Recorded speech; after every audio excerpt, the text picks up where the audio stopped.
na bang sumayaw ang lahat ng Opalite at Maui-Wawi?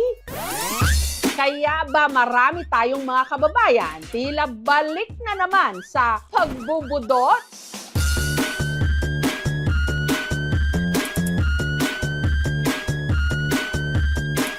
Yakang-yakang sabayan. Freestyle lang. Pwedeng kumaway-kaway pa sideways,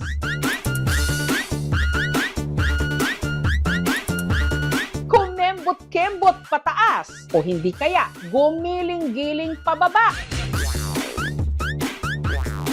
2026 na. Pero kung titignan ang mga pagtitipon at sayawan, kahit pa yung sa kanto-kanto lang, ang budots tila walang kamatayan.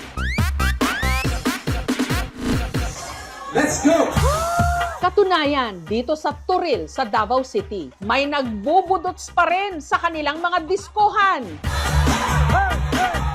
Gaya ng dalawang ito. Pababaan ng giling. Tila gumigewang-gewang pang pagkembot. Galing ng mga galawan! Grabe! Sabay-sabay! Nice moves! Ang mga nasa video, ang magpinsang Denmark at Ramil, kung saan daw may bustak o sayawan, sila'y always present. Giling na muna kasi og ahasang pista, mga invite sa mga barangay, mga agdol may piser. Ug magbuntag, magpractice og sayaw, ug udto unsay magmatog, kagagabi magdayo sayaw. Ang pina-viral nilang bersyon ng budots, tinatawag nilang side-by-side. Isa among sayaw nga side by side and sa among galawan. Sige nga, isang side-by-side nga dyan. Step 1 sa side by side, TL 1 2 3 4. Step 2 5 6 7 8. Step 3 sangyad sa TL. Sa kilid, sa pikas, sa atras duha. Pwede na to.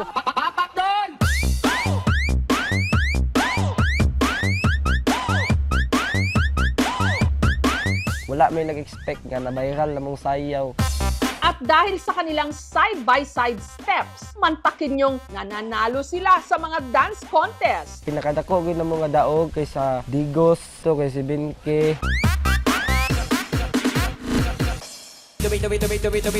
Ang tugtog ng budots, nire-remix na rin sa ibang viral hits, gaya na lang sa entry ng lalaking ito. Okay kayo!